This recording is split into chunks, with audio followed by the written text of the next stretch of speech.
Ravens flock. The flock rundown is the place to be. My man Ryan has been a lifelong Ravens fan since he was born. So I'm telling you now, it's about to go down. The podcast, the flock rundown. Ravens, baby. Nothing gets better than waking up and wondering how high we can fly. Tune in. Motionless brainwaves attempt to swim their way to sense, can't tame the untamed. Appreciate you, Ray. What's up, Ravens fans? My name is Ryan, and welcome back to another episode of the Flock Rundown. The Ravens have made their initial 53-man roster. They've announced their initial cuts. I say initial because this is a fluid thing. You know, there's going to be a lot of players that are brought back on the practice squad once they clear waivers, or if they clear waivers. There's going to be some people moved to IR, which opens up some more spots for people to come back. So we'll talk about those possibilities. We'll talk about some surprise cuts and just some overall thoughts about the roster. Some veteran cuts that did surprise me a little bit was Sam Mustipher. I'm not blown away by this, but I did expect him to make the team. They went with Ben Cleveland over having a backup center. I, in my prediction, said that they would try and sneak Salo onto the practice squad or move him afterwards, but they ended up doing that with Sam Mustipher, and they kept Saleh and Ben Cleveland. So I thought that was interesting. Not surprised by Melvin Gordon getting cut, but shout out to Keaton Mitchell for making the 53. Not sure if he's going to go to IR to return or not. We'll talk about the IR movements towards the end of the video, but shout out to Keaton Mitchell. Josh Johnson was cut. I'm not terribly surprised by that. I'm pretty sure he's going to come right back, especially with his age. But he played really well, so hopefully he does come back and he can be our emergency third QB. I think that would be perfect. Lamar and Huntley were the only quarterbacks to make the 53, which is what I expected, but I also expect Josh Johnson to return as well. Kevon Seymour, I was surprised by this, and from what I'm hearing, I think he's also going to come back, but they did cut Seymour. Now, in my mind, if they cut Seymour, I thought that they were going to then keep Kyu Blu Kelly. You know, I picked Seymour over Kyu Blu Kelly, but the biggest surprise for me, maybe on this entire roster, I'll just reveal it right now, is they went with Arthur Maulet over Kyu Blu Kelly and Kevon Seymour. Now, I think they have a higher chance to bring Seymour back, but they cut Kyu Blu Kelly, and now he has to go through waivers.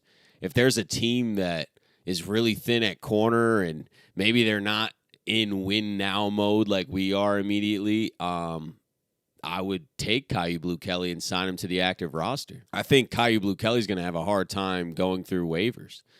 And I knew that was the risk by cutting him. I did predict that he was going to get cut, but not for Arthur Maulet. So we haven't seen Arthur Maulet, so I'm going to trust the team on this. I presently, from what I've seen with my own eyes, disagree with that move, but maybe in practice they've seen so much from Arthur Maulet and love his game in the slot and on special teams.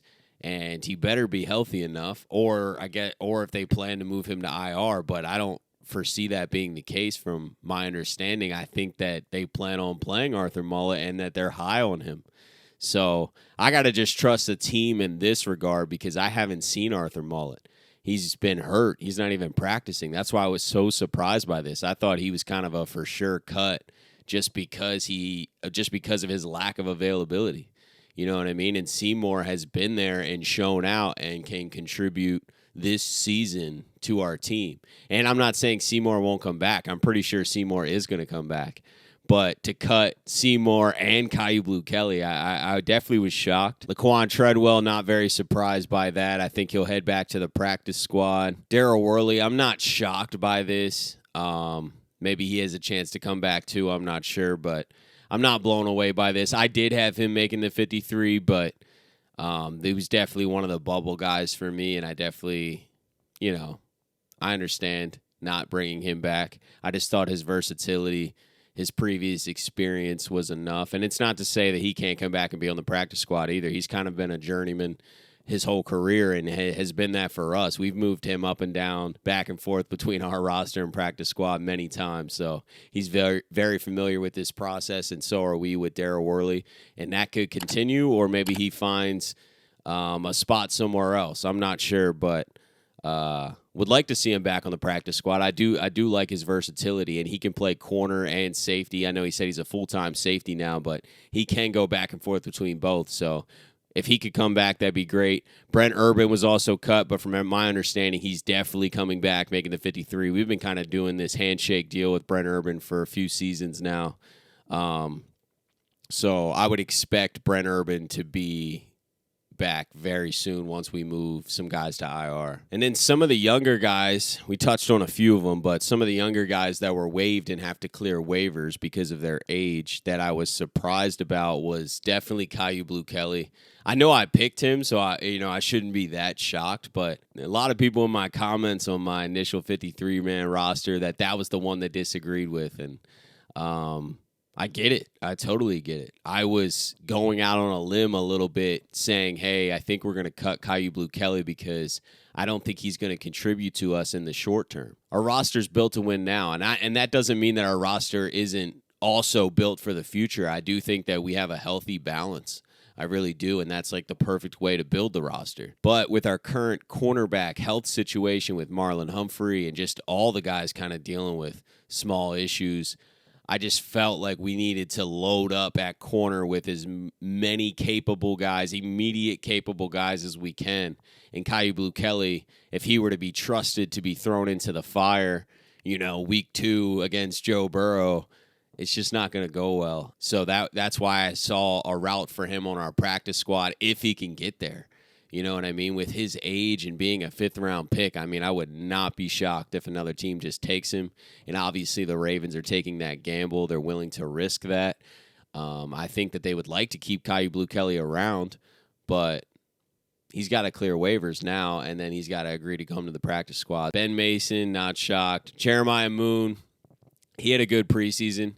But they went with Malik Ham. Shout out to Malik Ham. It's the first time I'm mentioning him. He did make the 53-man roster. Baltimore native, undrafted rookie. Just a great story. And I hope Malik Ham can stay around and contribute for us for a long time. That would be awesome. And I loved what I saw from him in the preseason. And obviously the team did as well for him to make the 53-man roster. James Prochet, it's not a surprise at all, but pretty big name. He's been here for a few years. And a lot of people have been calling for him to be cut for a long time. Here you go. We kind of figured this. He just didn't do enough on offense, didn't do enough on special teams. But I wish James Prochet nothing but the best. He's had a really tough year, and I just feel for him, honestly. Hopefully he gets an opportunity somewhere else or on another practice squad or wherever his career takes him. But just definitely wishing him the best. Josh Ross, not surprised by that cut. He flashed before the injury last offseason. He was flashing. I thought he was definitely going to make the team, and then he got hurt. They put him on IR. He missed the entire season, and then he just could not get back to himself. He couldn't get back to making plays like he was the year before, which is unfortunate. Travis Vokalek is a name that we've been talking about quite a bit this offseason and preseason, and he did everything he could to make the team. I don't know much else you can do, but that's just a really high-quality tight end room that he's trying to work his way into, and there's a lot of mid-round picks in that tight end room, a lot of young mid-round picks, and Isaiah Likely, Charlie Kohler, that the Ravens just aren't willing to part with. And I get it. Charlie Kohler and Isaiah Likely are also talented players, and we obviously have Mark Andrews as well, so it's very tough for Vokalek to make the team. We ended up keeping Ricard as well. They listed him as a running back, but we know he'll probably be playing a lot of tight end, essentially, not always going out for routes, but just blocking on the end of the line. So Travis Vokalek, I don't see him clearing waivers either, but would love for him to come back to the practice squad if that's how that works out. I just think he's going to get an opportunity somewhere, to be honest with you. And then they placed Tyus Bowser on the non-football injury list, which officially puts him out for the first 4 weeks of the season. Let's just get into the IR potentials here as well, and we'll just group these injuries together in the same topic here. So Josina Anderson's reporting that Brent Urban, Kevon Seymour, and Josh Johnson are expected to return to the Ravens' active 53-man roster, which is saying that there's going to be 3 IR moves then. And this is IR designated to return. So if you go on IR designated to return, you have to miss at least 4 weeks, and then you get some time to come back once you have your first practice, but you're missing at least 4 weeks. Pepe Williams is definitely going to go on IR designated to return. So we know that's one. Who are the other guys? It's suspected right now to be Keaton Mitchell and Malik Ham. I totally understand Keaton Mitchell. He's already a little banged up. He got banged up in the other preseason game. I don't think he's too banged up. I think if they needed him to play, he could play. But with our running back situation, we have 3 healthy backs ahead of him as well. We can put him on IR designated return just to have another body for the next few weeks and still keep Keaton Mitchell. I think that just shows that they really do believe in Keaton Mitchell, but we're not going to need Keaton Mitchell, for the majority of these games this season. We have J.K. Dobbins, Gus Edwards, and Justice Hill. I'm not saying Keaton Mitchell wouldn't help us, but I totally understand that move to get an extra 4+ weeks of a corner, Kevon Seymour or Brent Urban or Josh Johnson. I totally understand keeping one of those guys and then just having Keaton Mitchell come back later in this year. So that totally makes sense to me. The Malik Ham one, I'm hearing that he's also going to go on IR designated return. I'm just wondering who's going to play the Sam linebacker spot then. Because if Malik Ham goes on IR designated return, he's missing 4+ weeks. Tyus Bowser's already guaranteed to miss 4 weeks because he's on the non-football injury list. They kind of both play that Sam linebacker spot. So I just wonder if another move's coming there because we don't really have that versatile, true Sam linebacker like Tyus Bowser is, who's playing that spot, especially at a high level. Obviously someone's going to play it or someone's going to play a form of that role. But who's got experience on our team right now that can drop in coverage and also rush? And I just don't see it. I think Malik Ham would play that spot, but I'm hearing he's going on IR designated return. But maybe that's not how it shakes out. I'm sure we'll find out a lot today and tomorrow. Eric DeCosta is expected to speak with us on Friday, so that'll be really interesting to hear. But like I said earlier, this is a fluid roster from here on out. There's going to be a lot of movement up and down every week, so nothing's set in stone. But what is set in stone are these cuts, and we have a lot clearer picture of what the team thinks of these guys and what they kind of want to do moving forward. There's going to be a couple guys that go to IR. I don't see Marlon Humphrey going to IR just because I don't think that he's going to miss 4 weeks. And if he doesn't go on IR, that confirms that the team expects him back before the first 4 weeks as well. Harbaugh did confirm that he still expects him to come back in the first quarter of the season, which would mean that he doesn't need to go on IR because he's not going to miss 4 weeks. But a few guys are, I'm pretty positive that Pepe Williams, Keaton Mitchell, and Tyus Bowser are going to miss the first 4 weeks at least. I think that's kind of set in stone. Malik Ham, from what I'm hearing, is that other guy, but I kind of disagree with that move unless you're bringing in a Kyle Van Noy or something that we don't know about. You got another trick up your sleeve. There's also a lot of guys cut. Do the Ravens make a claim on a guy who was cut? There's a lot of moves to be made in the waivers still, so a lot of moving parts. Nothing's done, like I said, but the waiver wire news should drop here soon today. If anything really interesting happens, I'm going to make another video recapping the waiver wire as well later today. But this is just an initial 53-man roster kind of reaction and thoughts. But let me know your thoughts in the comments below. Do you agree with all the Ravens moves? Do you disagree? Which ones do you disagree with and why? Which ones were you shocked about? I'm sure the Caillou Blue Kelly, Arthur Mullet is going to be a popular answer.